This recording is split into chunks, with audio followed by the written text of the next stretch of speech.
somewhere along a frozen tree line in eastern Ukraine, a Russian soldier is making the most dangerous decision of his life.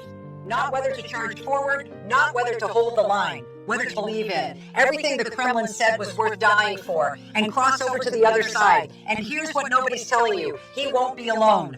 What I'm about to show you in the next 20 minutes will not as a contest of territory, not as a clash of missiles and drones, but as something far more intimate, far more corrosive, a psychological collapse happening inside the Russian military in real time, trying to hide from his own people. We're talking about thousands upon thousands of Russian soldiers who have looked at this war, looked at their commanders, looked at the propaganda they were fed, and said, enough, yet do it right now. Because this story is moving fast, and we are going to stay on it. Hit the bell so you don't miss the next one.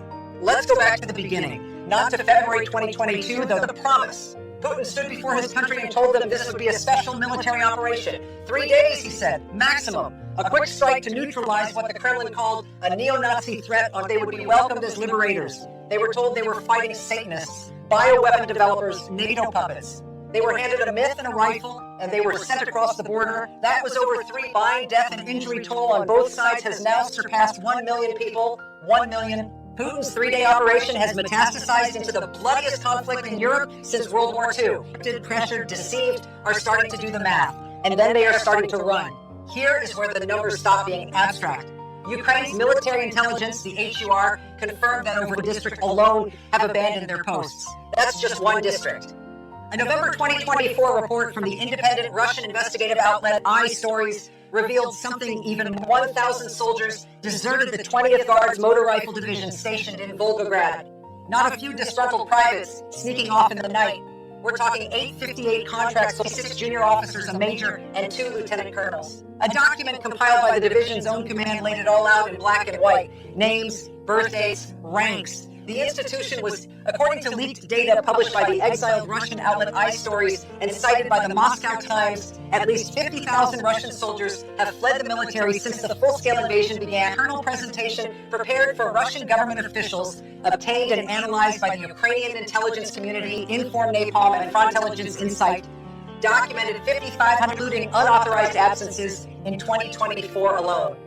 Nearly 12,000 of those cases originated in the Southern Military District, and the pace is accelerating. According to reports, we're processing nearly 1,000 new desertion cases every single month. This isn't a trickle. This is a tide. So what is actually driving this? What turns a soldier into a defector?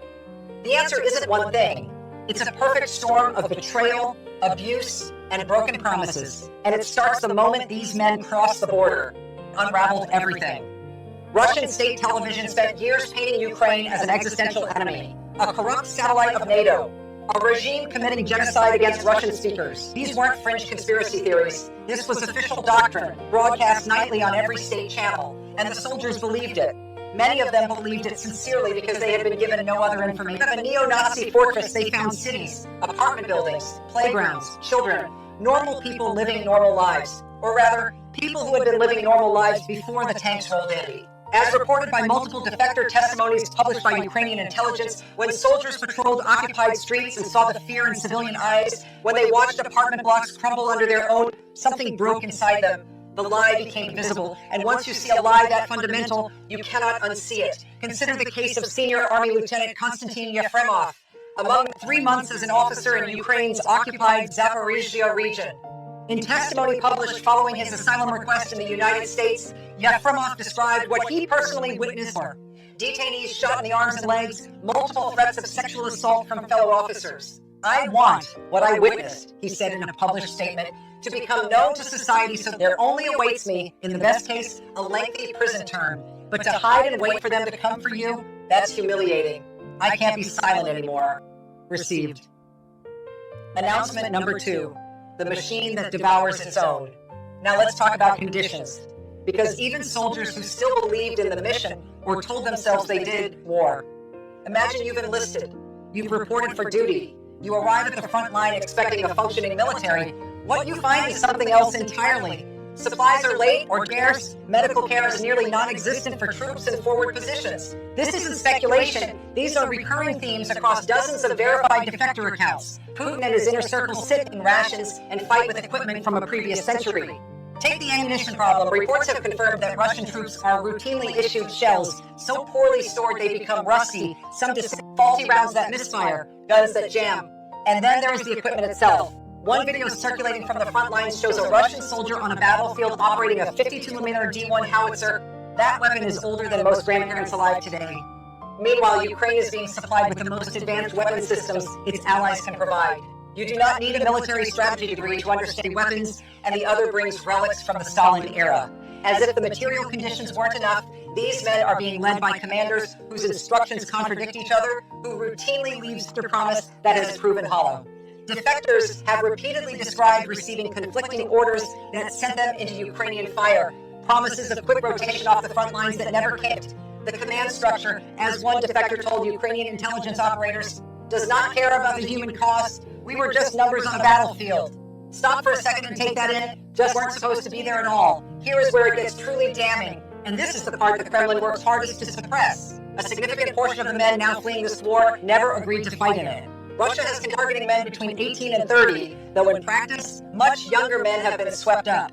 In 2023, Russia conscripted approximately 130,000 soldiers during the fall draft of intelligence. Nearly 50,000 residents have been forcibly drafted since 2014. These are not volunteers. These are men who were told they were heading to training exercises and woke up at the Ukrainian border with a rifle in fist with terrifying precision. Chibrin originally enlisted as a contract soldier. He needed a steady income to support his family. He was deployed as part of a unit participating in the initial assault toward Kiev, secret. We were told we were going to Belarus for training, Chibrin said in testimony published by Ukrainian media, not war. Hours before the actual deployment into Ukraine, that they were going to war. When he refused, he was told in explicit terms that disobeying a wartime order was punishable by execution. I was told that my superior's orders were not if I didn't obey.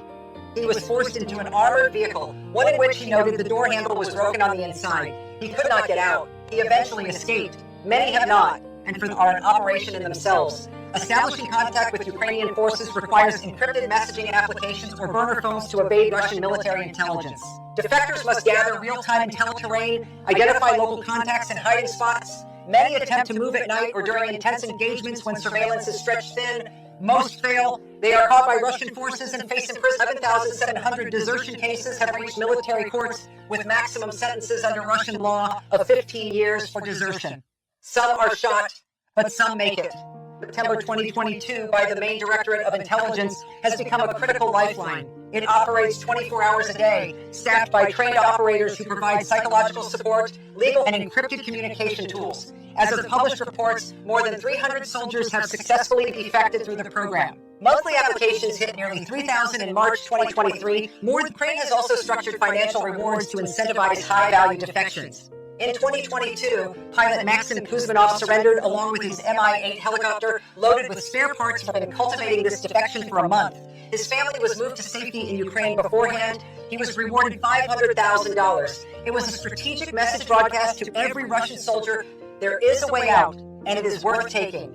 If you're finding this analysis valuable, hit like right now and leave a comment below. Tell us, where do you think this is heading? We read every actually doing to the Russian war machine, because the effects aren't limited to the soldiers who leave. The rot runs deeper than that. The chaos inside the Russian military is visible at every level. When Yevgeny Prigozhin marched his private army toward Moscow, accusing the Russian Defense Ministry of incompetence and deliberate sabotage of frontline forces, wasn't an aberration. It was a symptom in an open conflict for months over supplies, commands, and jurisdictional authority. Two organizations theoretically fighting the same war, unable to coordinate, sometimes pointing weapons at each other.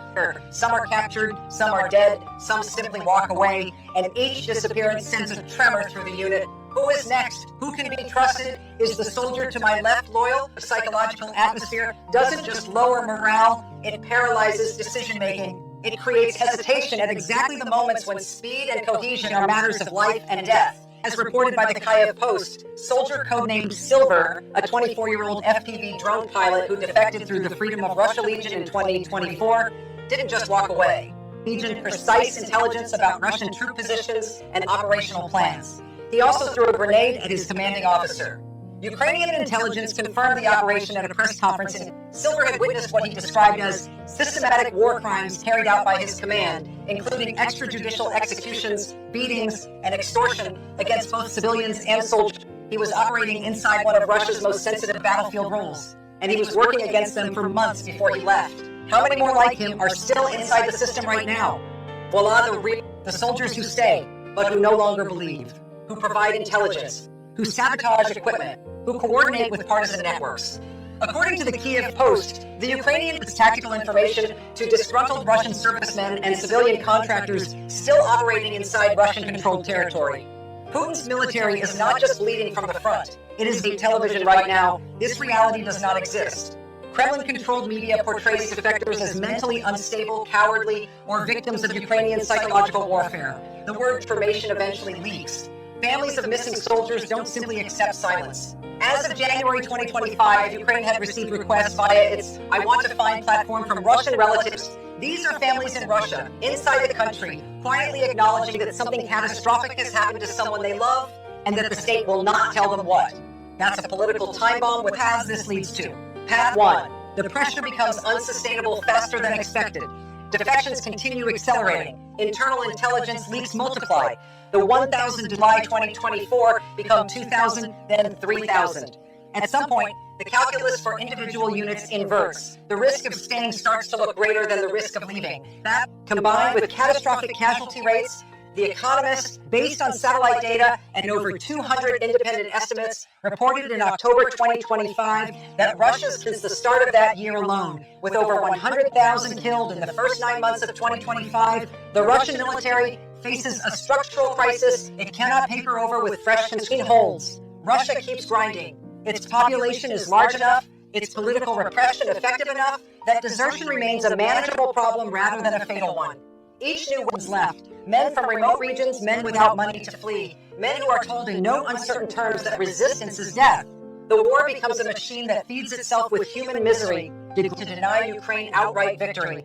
I think we are somewhere between these two paths, closer to the second than most Western analysts want to admit, but the first is pulling harder than the Kremlin will ever. The soldiers defecting are not statistical noise. They are signals. They are the human intelligence indicator, the most honest data point available, that something fundamental is broken: imprisonment, execution, and exile to say, this war is wrong.